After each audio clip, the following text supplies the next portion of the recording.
You're listening to LVB Podcast Show with your friend, advocate, and host, Alvaro.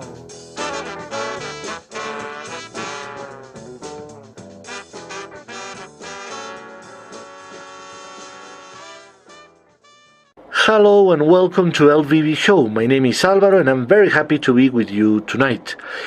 Well, first of all, I hope you will find the sound quality okay. As always happens in life, technology is good when it works, it's not so great when it doesn't work. So we'll see how it goes tonight. Okay, so before I introduce our guest, I want to say thank you to everybody who listens from the United States, from the UK, from Europe in general, from Australia, from Canada, from Latin America. We have listeners also in Africa, in Asia. So it's very exciting to have you on. And this is my first interview of the season. And I'm going to tell you how I found our guest tonight. I was on YouTube looking for things that have been happening on applications for the visually impaired and blind. And luckily I found, and this is very funny, I found a Colombian guy who was reviewing an application for Android. And I said, this season I want to focus not only on iOS but also on Android, which is doing a lot of good things for our community. So I found the application. As you know, I don't have an Android phone, not for now yet, but I found it to be exciting when this guy did the review. So I found the developer, and the developer is here with us tonight. And his name is Matthew Thorns from Seattle, Washington. How are you, Matthew? I'm doing very well, and thank you for having me.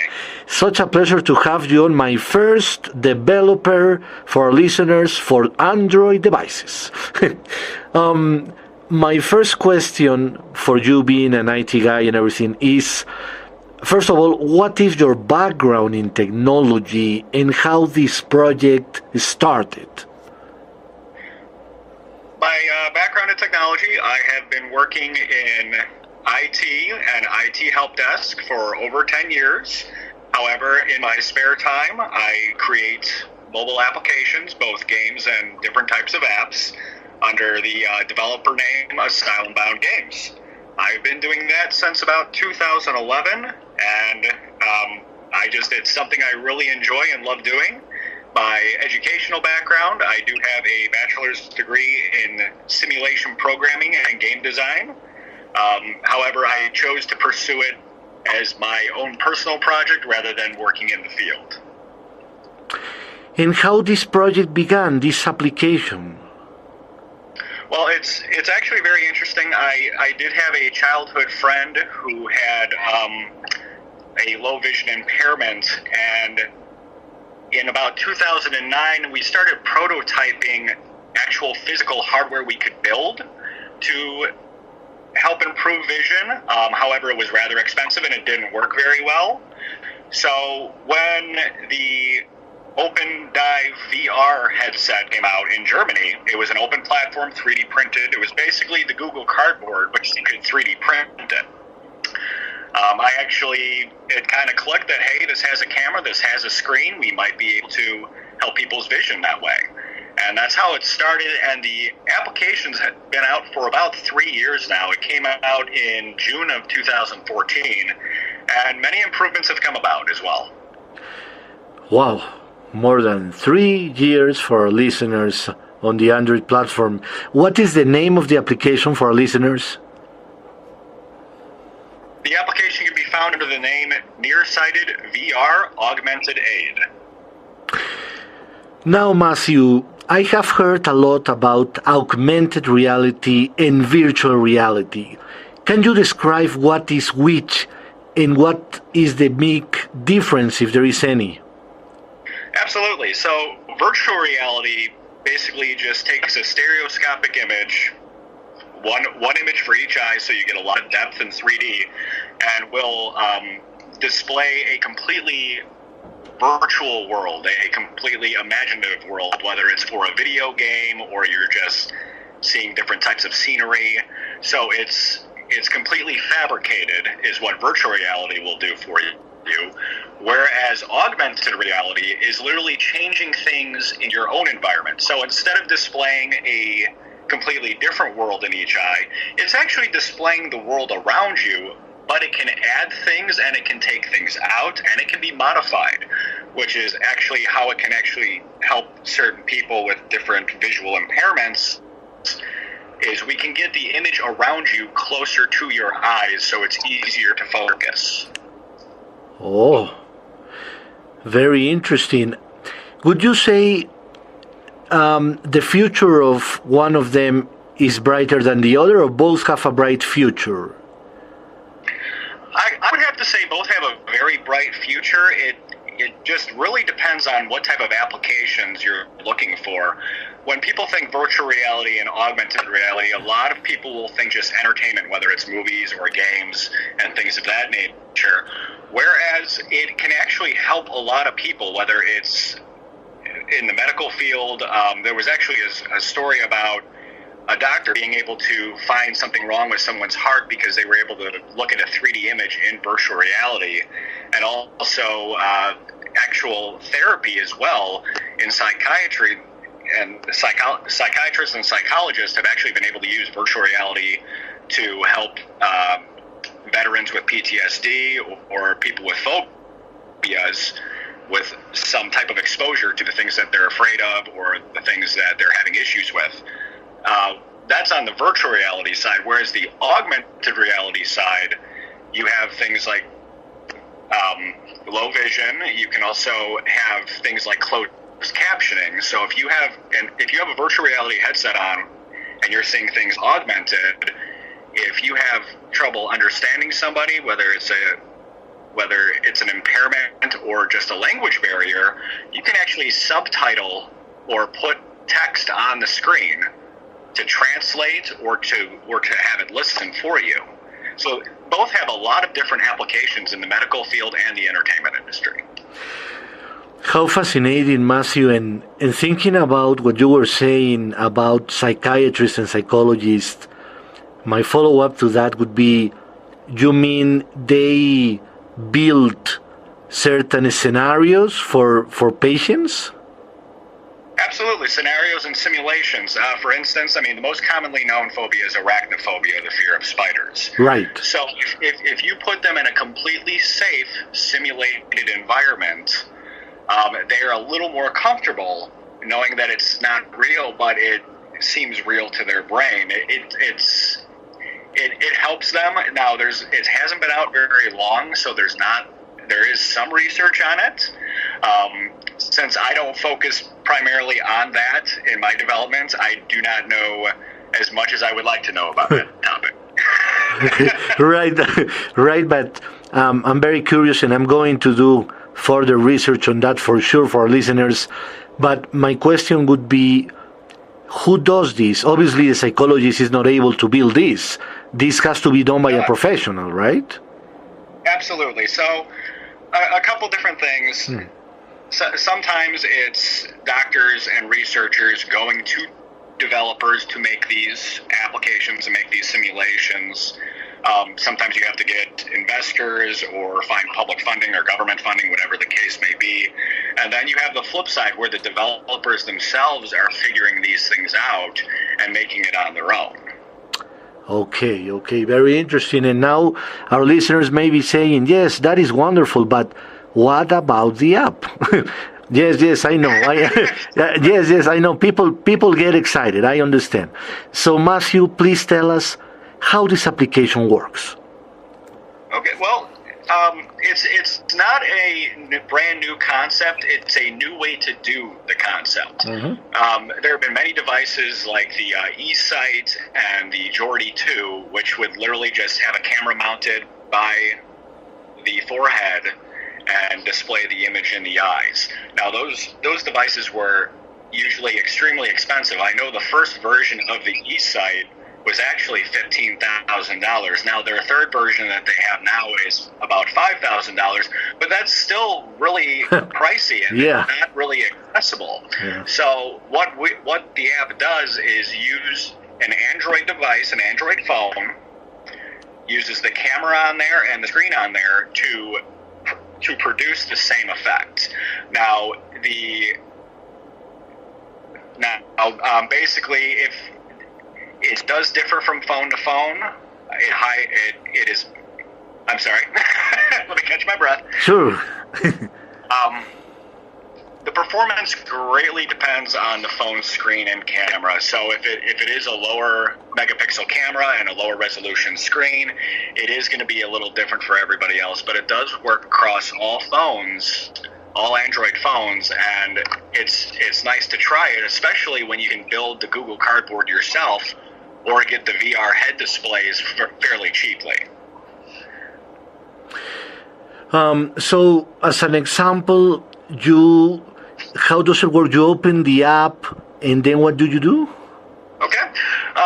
You open the application, and it will pull the image from the camera in stereoscopic view in real time, and then you put it into a do-it-yourself virtual reality head mount display, or you can also purchase one. It works with Google Cardboard, which you can pick up for about $5. It should work with most of the Samsung headgear as well. So it's very accessible. There are many different ways and different configurations to get the app to work. But I cannot stress enough that it does require a virtual reality headset display for the phone. Sure. And so you have to have the phone on your hand in order to point the camera somewhere to see that with the glasses. How is that? No. So what you'll have the head mount display on, or you can hold it. Either way, most people prefer to hold it because they tend to just primarily focus on things that they want to focus on. So the camera on the phone is facing outward, and the screen is facing your eyes. So if you have it strapped to your head, you can just look around like you normally would. Or if you're holding it, obviously you just kind of have to hold it to your head as well. It's very easy to use. It's just start the application and it goes. Now, if you want to zoom in or use any filters, you do have to go through the menu screen in order to do that. That menu is accessible with TalkBack? Say that for me one more time. Sure. This menu is accessible with TalkBack, the screen reader of Android? It is just touch screen right now, and it also works with with a Bluetooth controller. Okay. You can either go through the menu with your finger. If you have a Bluetooth controller, and the reason we added the Bluetooth functionality is if you're physically wearing the device, you can't put your finger in there and go through the menu. So our solution for that was to have a little Bluetooth controller that you would use for games, and you can go through the menu. Very good. And do you know how many people have downloaded the app? It has stated that it's about 12,000 people have downloaded the app. Only about 3,000 actively have it installed and use it on and off. We don't pull much data from your phone because we believe in privacy. So it does ping when you see our updates. It does let us know when you want to install it and install it. So roughly right about now, we have about 3,000 people that have it on their phone, but we don't have the numbers as far as how often it's used or how much it's used. The only feedback that I've gotten for that is that most people will use it in an auditorium setting, or if they're going on vacation, in school as well. We don't find very often that they wear it all the time, just because having that on and having it zoomed in, it is a little difficult to walk around with that display in front of your face. So we find it more that most people use it for trying to read something or an auditorium setting. When you say in auditorium setting, you mean trying to see the big screen, something like that? No, well, more like plays or church or school, things of that nature. Okay. So. Right. Now, our listeners maybe thinking, okay, this is a very important app for the community. It has a very important technology that is going to be used more and more and more, as you are saying. But this application is available for free, which is very exciting, and I have to applaud Matthew that. And we always applaud that at LVB Show, and our listeners love that as well. But also, it's for Android. Why Android? Well, Android is a very open platform. It was easier for me to develop on the Android platform. How it was made was through Adobe Flash ActionScript 3. For people that know what that is, it's just a way to make smaller applications. You can also make big applications, but it can work on Apple and Android with Flash. However, the development fees and the hardware needed, also Apple tends to be a lot more expensive as far as their equipment, phones, iPad, things of that nature. And I wanted it to be open and free. I want people to be able to use it and have easy access to it. Well, thank you for that, Matthew. That's for sure. Because everybody is going to be excited about downloading, and more people are going to download it after listening to the show. That's something I can guarantee you. And also, I'm going to be sharing this interview when it's done with people from certain organizations. And I wanted to talk to you, although I don't have this written down, but have you been in certain events for the visually impaired community introducing your application? I've been mostly online. There was a couple companies that were interested. However, they fell through, and due to a non-disclosure, I can't tell you what companies they were. But since I released it in 2014, there have actually been a number of applications that have come out after mine that have made some interesting improvements, and there's also an Apple version out there as well. Is it okay to say some of those applications? Of course, please do. Okay, well, the first one would be, it's called Supervision Cardboard. That actually works on the iPhone and the Android app. It does pretty much the same as mine. However, I will give it the benefit that it does have some extra filters that do work a little better. It can set the negative. It can put black and white filters, so it's a little more easier to read certain things. And depending on what type of phone you have, if you do have an Android device, I highly recommend trying both apps to see which one works best for your phone. Because every phone is a little different. There are thousands of different types of Android phones, so one may work better than the other, so I would recommend trying that. And Supervision Cardboard is free. And there's a lot of smaller apps. I can try to share links with the community as well about those, but mine and Supervision Cardboard seem to work the best out of all the testing I've done. There is one more, but it is a paid system. It's called Iris Vision, and it specifically works with the Samsung S7 and a specific head mount gear. The reason they said that they did that, that just came out this past year. The reason they said that they did that was they wanted to write the application for a specific phone so it gets the highest performance. So you will get a higher resolution image. It will respond more quickly. But it is a paid system, and I believe it's about $2,000, which to me is still too high. You are right about that, Matthew. How interesting all of this information. Now I'm gonna switch to a question that many people have these days. As we all know, the iPhone 8, 8 Plus, the iPhone 10 was released. Samsung came back with the Note 8, the S8. What's your thought on how technology is developing in both sides? Do you see one company having an edge? For instance, Google Pixel 2. It seems to have wonderful reviews and seems to have more artificial intelligence in their virtual assistant, Google Assistant, than Siri does today, or maybe even Bixby on Samsung platform. I'm very interested in your opinion on how do you see technology going from those different platforms.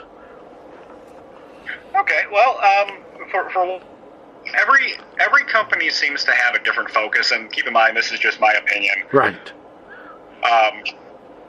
For instance, Apple does not tend to focus much on virtual reality, whereas Google is all into it. They've tried with the Google Glass, which was technically an augmented reality device.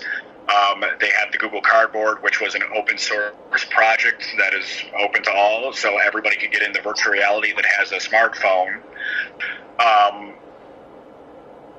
I think they each have different focus points, and if people want it and people like it, they will continue to develop for it. I'm not sure why Apple really hasn't dived into virtual reality as much as the Android platform, or Google for that matter, but it seems like they're worried that it's still in the gimmick stages, which to a lot of people that haven't tried virtual reality or augmented reality, they believe that it's just going to be an entertainment gimmick, which is understandable. It's not there yet. I'm hoping it will be. And it does seem like Apple is just focusing more on things like the watches and other devices. So I do see the technology going many different directions. I would love to see improvements. And the one constant is that they do continue to make the cameras better, and they do continue to make the screens better, which does help the app in this situation. Now, the downside right now is I think my version is version 1.5. Since the base code is 3 years old, it cannot take advantage of 2K screens on phones or the 4K screens on phones. I'm hoping to get that updated eventually. Oh, good. Now, there's something that I never hear on Google or on Apple, and is holograms. I am a big fan of holograms by the movies I saw when I was little. And Yep. I am hoping, I have been researching for years this for our listeners, and I found a company in California that was developing a projection of holograms in the air, and this to be produced inside a chip that you could install in any smartphone in the future. But this technology hasn't arrived yet.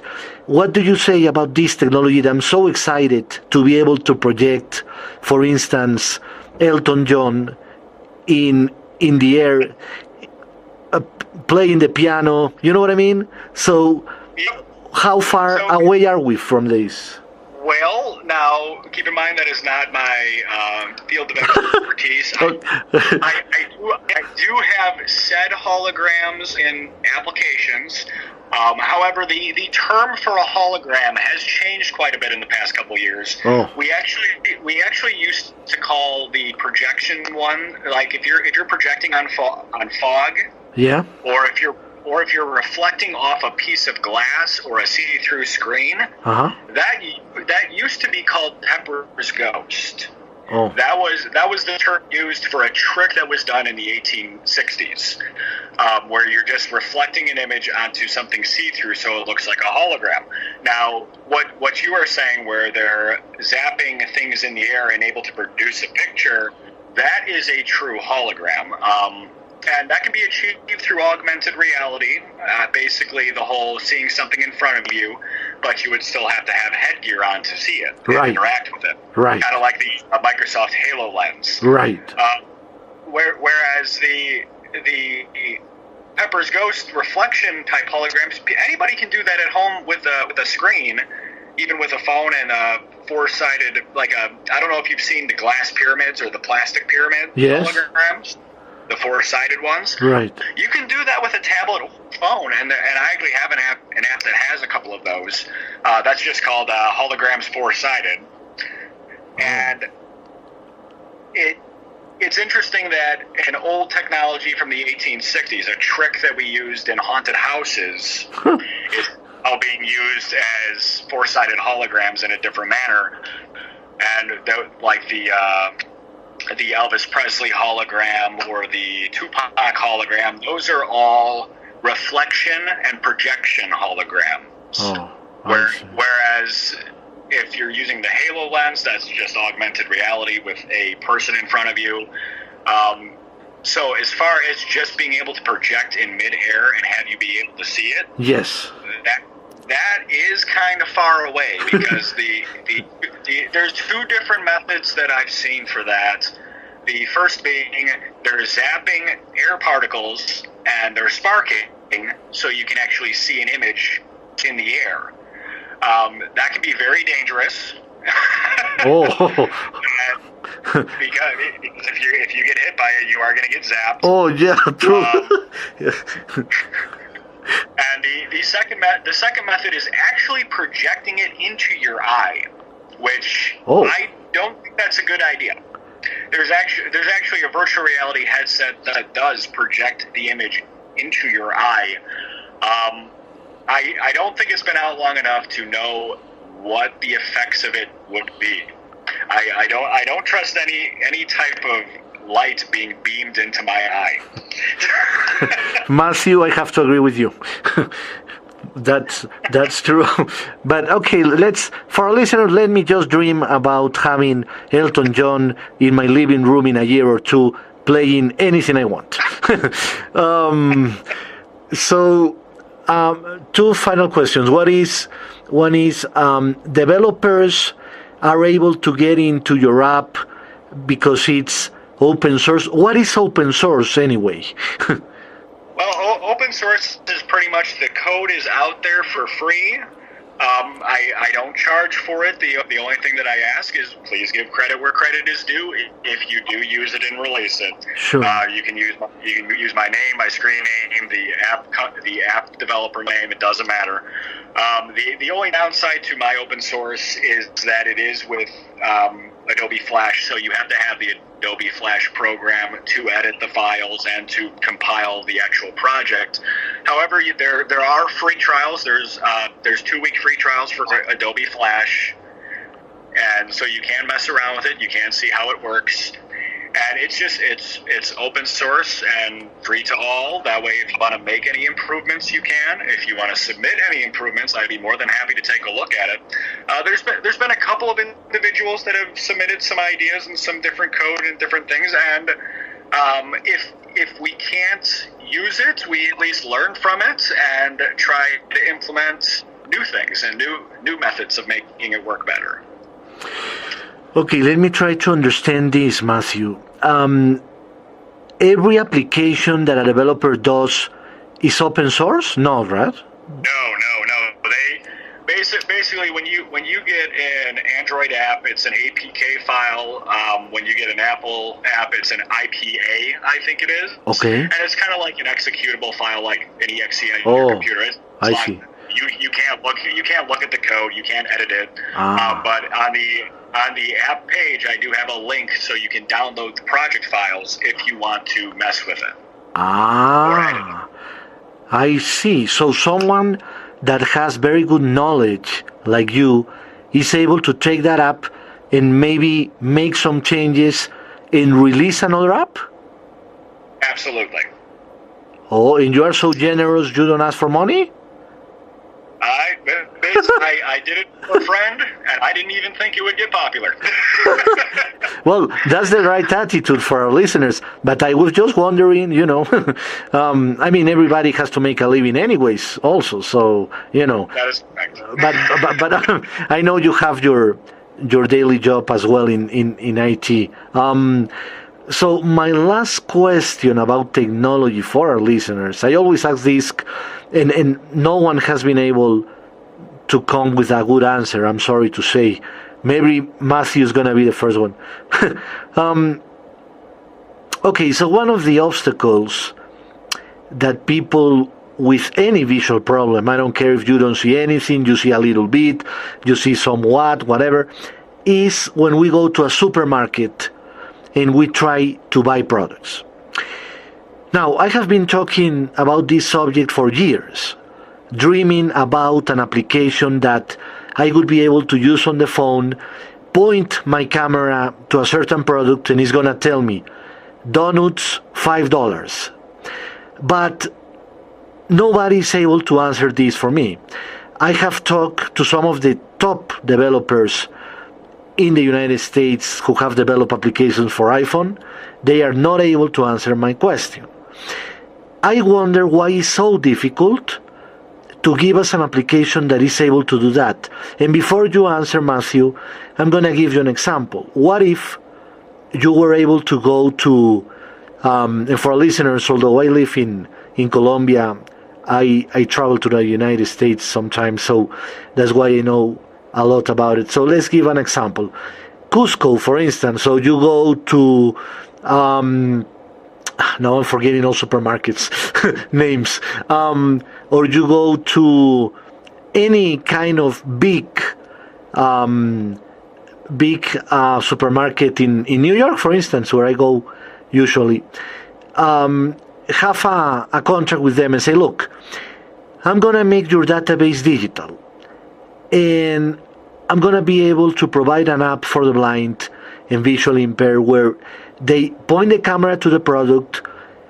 We are going to scan that product. The product is going to have some kind of code that, because we're using the application of the supermarket, is going to recognize the donuts. And because we have the digital database, it's going to be able to say out loud $6 because in the database it says $6. So that's just one example that comes to mind to me that would make possible to have this kind of application working.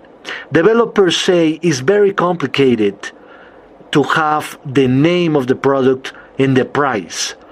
What you do, if you use the barcode, but you have to find the barcode and it's going to say to you the product or whatever, but the idea wouldn't be to find the barcode, would be to point to any product and be able to say water, 1 liter, $1.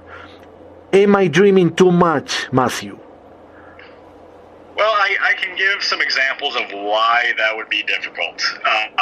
So there are already applications that can find the UPC barcode and tell you what it is. I'm sure you're aware of that. Yes. Okay. So even to get the price off the barcode, that application would need access to Costco's database or Safeway's database, right, whatever store you're at. And it would have to know that you're there. So it would have to use the GPS to determine what store you're in to give you the correct price. Oh. So you would have to collaborate with all of those supermarkets and say, hey, we need you to update your prices every week so our application can tell our users the right price. And that's just based on the barcode. Now, as far as pointing the camera and it being able to identify an object, that's where artificial intelligence comes in, and it needs a lot of base and item recognition. I'm sure you're familiar with facial recognition. It can tell who's who. Yes. But machine learning and computer learning can be a little different. For instance, if you have a computer with artificial intelligence and it has the ability to learn objects, it kind of acts like a 3 or 4-year-old child. If I show it a cat and say, this is a cat, it's going to look at it, it's going to analyze it, and it will say, okay, I know what a cat is. Then I show it a dog, and it says, oh, that's a cat. Because it has fur, it has 4 legs, that must be a cat. I see. So artificial intelligence just isn't quite there yet. Can it be done eventually? I would like to think so. I mean, I share your dream. I would love that to be possible. So now, can it be done today? I would have to agree with your other guests. As of right now, I personally do not know if it can be done now with our current technology. And if it could be, it would be very difficult. That's a good point for our listeners. That's why it's important to ask the people who know. And I'm sorry to treat you like a all field expert. I know I'm asking too much sometimes, Matthew. But if you don't know, no problem. I just have a question that it has been in my mind for a long time, and for our listener, it's a fascinating subject, I think. And it's about GPS. And it's a very simple question in a way. I didn't know, for our listeners, that GPS was not. I mean, I knew it was not perfect, but someone told me it will never be perfect because it's not possible to be perfect that way. But something that is perfect is satellite positioning. And my question to you is, when you choose an application on your phone to guide you to get from point A to point B, we use different GPS applications, and the best one maybe 5, 7, 10, 12 meters away from the real point B or point A. My question is, do you know if you are able to have satellite positioning applications that are able to be guided by satellite, or phones are only using GPS but not satellite? Okay, now just to clarify, GPS is satellite. It's the global positioning system. So what is the difference? So it is a satellite positioning system. It is triangulating your position. Okay. The reason it is not 100%, it actually takes 3 satellites to figure out where you are. Oh. Because you need an X, Y, and Z positioning of where you are on the map. So that calculation, because of how far the Earth is away, how fast you're moving, what angle, there's a lot that goes into that. It's always going to be a little bit off. It's never going to be 100% accurate. It's just the calculation of how it pulls the data. And I mean, GPS has only been public for, I want to say, the past 15 years. Yes, I would say. So prior to that, it was all used by military, and they were the only ones that had access to it. So, and since they've opened it up, pretty much everybody uses it on their phone, or even a Garmin or a TomTom, if you want to go that far back. So Matthew, that's my point. Let me tell you the story then for our listeners. I took an Uber service. Okay, so I was with the Uber driver. We went someplace, and I told him, how is the GPS working with Waze, the application everybody's using now? And he said, Waze is okay, at least here in Bogota, in Colombia, but obviously it's not perfect because we are using the GPS with internet, and it's not perfect. But I'm going to switch to Garmin. I bought this Garmin, he told me, for $800. But Garmin is perfect, and I'm going to prove it to you. So first he took the Waze application, and he was guided by it, and we were maybe 8 meters away from my destination.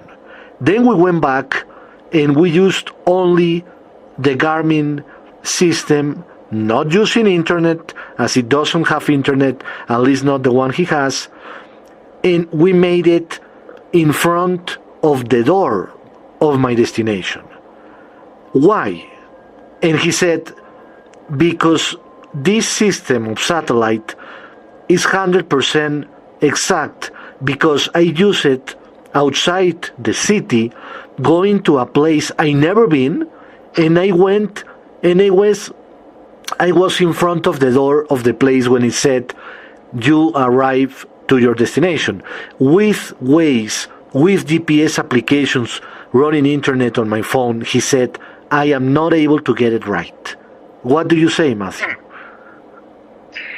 Well, from what I understand, the GPS on your phone and the GPS on the Garmin are one and the same. The only major difference that I am aware of is that when you use it on your phone, it is pushing, pulling data for traffic updates, map updates, and also grabbing. If you have a bad signal for the GPS on your phone, from what I understand, it is supposed to be able to grab data over the internet from other phones. Oh.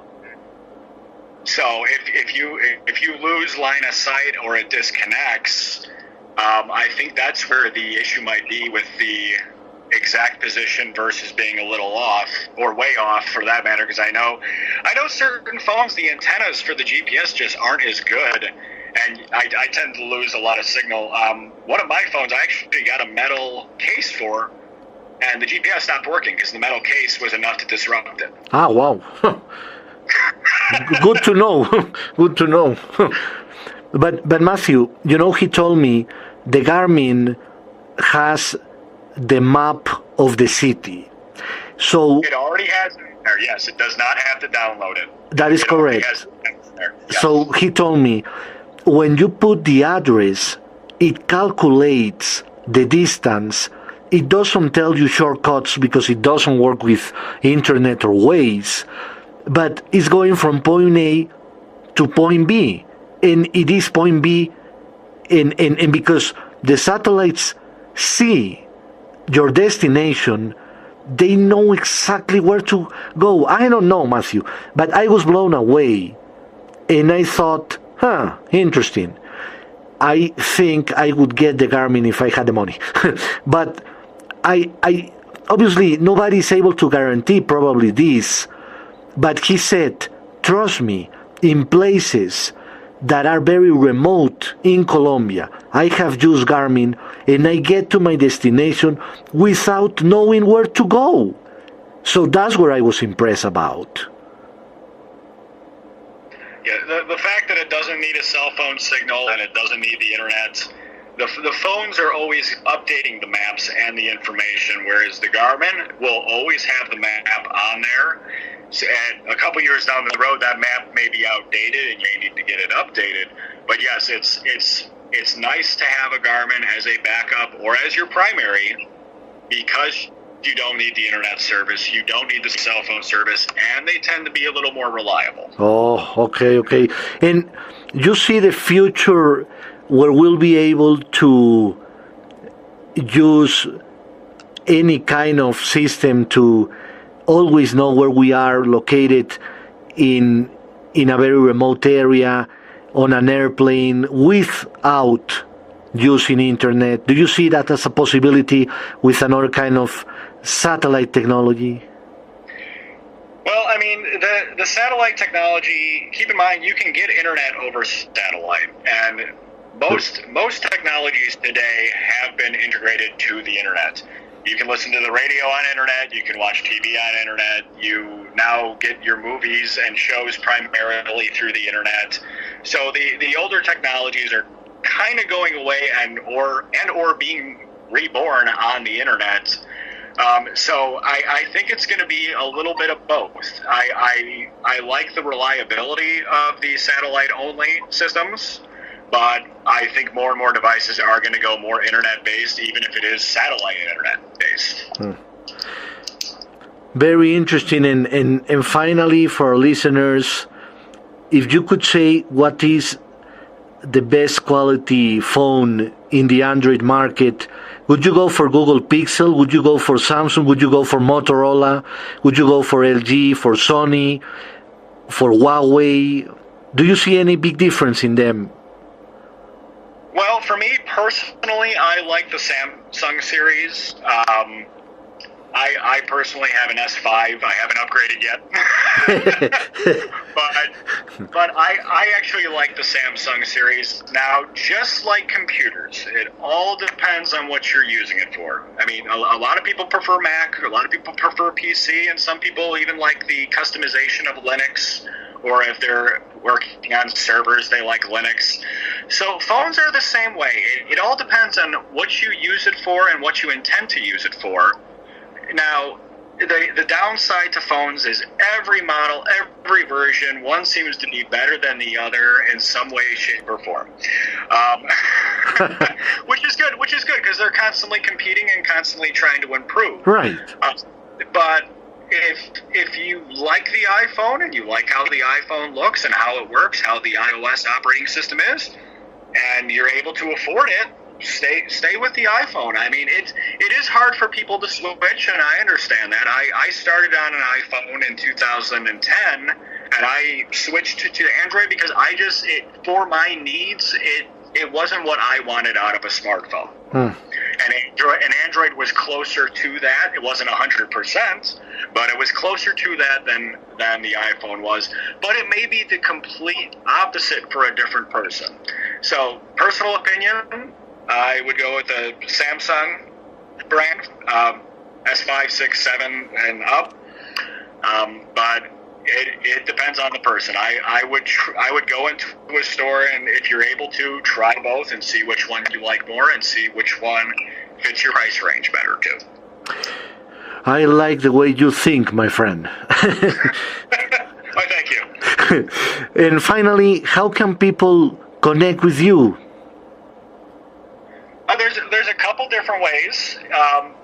I do have my website is geeknfreak.com. So GEEK, the letter N is in Nancy, FREAK.com. You can actually just search my name on Google as well. I'm on LinkedIn. I'm on YouTube. It's just Matthew Thorns, like thorns on a rose, THORNS. And I also do have a YouTube channel called Dr. Noob. It does, and if you even search the Nearsighted VR Augmented Aid in YouTube, my channel will pop up. So there's multiple ways to get a hold of me, and actually on Google Play there's also my email geekandfreak.com, DOTCOM @gmail.com as well. Well, I think it has been a very powerful interview. My brain is is taking a lot tonight because we have discussed so many subjects, but I hope our listeners are very, very happy about what we have discovered tonight with a great IT person and also who has done a lot for the community with this free application for the Android platform. And we have to be open, we have to be open. If you use an iPhone, check what they are doing in the other side. If you have Android, check what they are doing in the other side. There's, as Matthew says, there's everything for everybody, and we just have to find what is right for us. So, Matthew, thank you so much for being with us tonight. It has been a pleasure. And obviously, for our listeners, thank you so much for listening to LVB Show. My name is Alvaro, saying good night.